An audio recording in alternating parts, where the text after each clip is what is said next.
my first vlog post, and I thought, you know, it's a little bit weird, hadn't done that before, but got a lot of good response. So here I am doing episode number 2. This week it's a little bit interesting. You know, I had some crummy weather to start off with, which kind of worked out because I had a job going at a local manufacturing warehouse. They're pulling out insulation from the tornado that we had a couple of years ago. There's probably 15 to 20 days. You know, I mean, it's kind of hard to say exactly because we just got going. So time-wise, I don't really got a great feel on it, but I kind of, you know, figured it to be no more than 20 days. So hopefully the guys can kill it.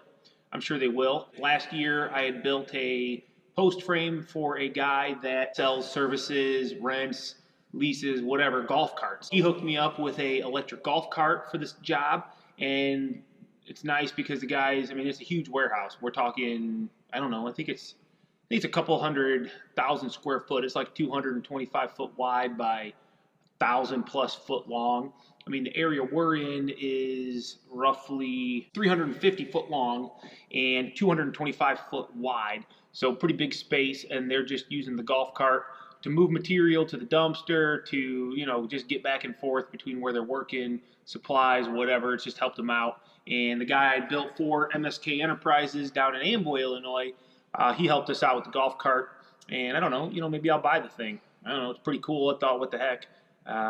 Can use it on my job sites, especially big job sites. There's a lot of time spent walking around, taking tools from here to there. So, yeah, who knows? Maybe R&R buildings will have a new piece of equipment before this is all done. The same customer that I got the golf cart from, he also was wanting a bathroom. So I got in there this week, had to take a supply run to Menards, picked up a bunch of lumber, get that job done, and I got over there. I do believe that was Tuesday. Yep. So Tuesday we got over there, just me actually. I did that one myself. Got the exterior walls up. Still have to go back, put the mezzanine on. But, you know, the weather straightened out. Wednesday I was busy with meetings. And then Thursday and Friday we were back over at that corn crib roof, making pretty good progress on the corn crib. For being a pretty crummy roof, it was actually pretty solid. So we found a lot of good structure to fasten into. So we got that mostly done. I got about a half a day left to go on the corn crib. That will probably get done Monday if it's not too windy. This week, you know, we had some guys going up at the warehouse, pulling out insulation, had a bathroom frame up going on an existing building of ours. I had insurance meetings, I had some tax work to do, bids. Basically every year the same thing happens. Springtime comes, you get a glimpse of some warm weather, boom, the phone rings, and your summer's basically booked. It's a great thing, don't get me wrong. Whoever wants to sign a contract, we'll put you on the list first. But other than that, you know, there's really not a whole lot you can do. Milwaukee Tools sent out some sweet new tools. I got this Hardline knife. It's kind of nice. It's got a nice lock on it. Belt hook. I don't know, it's got this nice detail. I like this red on the black. Feels really well made. I'm not a huge knife guy, but I've carried this around the last few days, and I've actually found it pretty useful.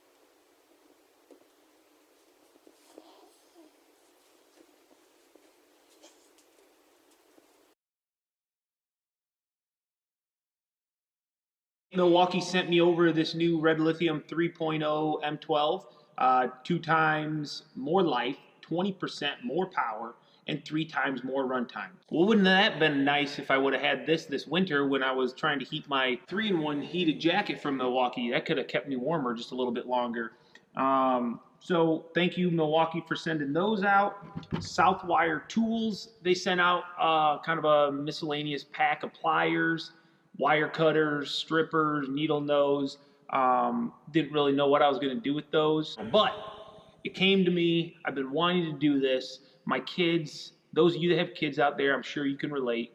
Every morning I wake up and my bathroom light in my kids' hallway is on. I don't know what it is about this bathroom. I don't know why a light can't be just turned off, but I went out to Menards and I picked up a sensor switch. So basically the kids walk in, boom, the light turns on. They walk out, no detection of any movement, the light turns off. Foolproof. I'm going to save some energy, save some money, so I'm going to use those Southwire wire cutters, strippers, whatnot, to go ahead and get that installed. So hopefully I can get that done this week, or maybe it won't get done forever. I don't know. Like most things, it might just sit there. Who knows? Had another episode of the sticker swap. Check that out. Cole helped out this time, my son.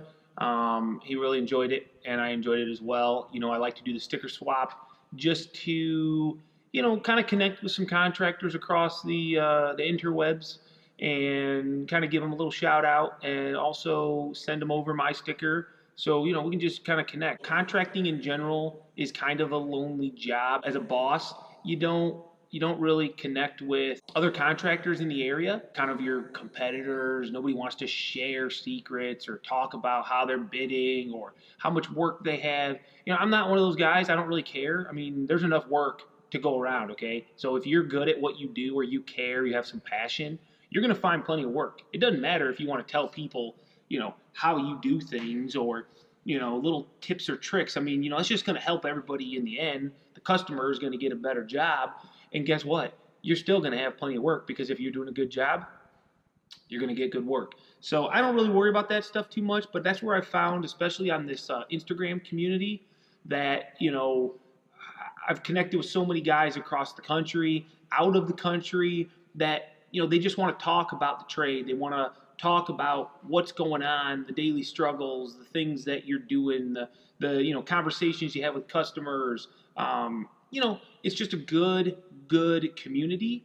And so by doing the sticker swap, I feel like I'm helping maybe bring some of those people together, you know. But anyway, that's enough about the sticker swap. Next week, pretty excited. We got the National Frame Builders Association Expo educational sessions. So that's going to be down in Nashville, Tennessee, at the Gaylord Opryland Center Hotel and Resort, I think is what it's called. I mean, I'm not too worried about where it's at. It's going to be a good time. I think it's their 50th anniversary. Any of you guys out there that are interested in post frame, head on down to Nashville this week, 8th, 9th, and 10th. And it'll be a good time. A great thing about the National Frame Builders Association is I get to go down and meet up with a bunch of guys that, you know, I've met over the years, meet with some of the suppliers that I do business with, check out their new products, maybe ask them questions, you know, talk about issues I've had. It's a good time. It's a good learning experience. We got training sessions in the morning, and then we get to hit the show floor in the afternoon. So this week, New Fine Home Building dropped into my mailbox. I got Justin Fink on the cover here doing a pergola. Looks pretty nice, Justin. Way to go. I don't know if you guys get the Fine Home Building magazine, but it's always got tons of great tips, tricks, you know, things that sometimes you stare at and you think, what the heck? How did I not know that? That was a great idea. And so, you know, I'm always learning things when I read this. So this week, you know, my wife, she was wanting me to help her out with a blog post. Blog. Let's see, I always get this wrong, and my wife is always like, oh my God, it's blog or blog. I don't know which one it is. I think it's blog. But anyway, she wanted me to do this blog post with her, give her some help. It involved going down to the family farm, which is across the field a little bit, and helping her do some drone footage, you know, get some aerial footage of the barns, the farm, kind of to show the scale of it. So we did that, we got that done, she posted it. You can go ahead and check out the link in my description I put for her blog if you are interested in watching that or listening to it or reading it, whatever. She does some good stuff. So anyway, hope you guys have a good week.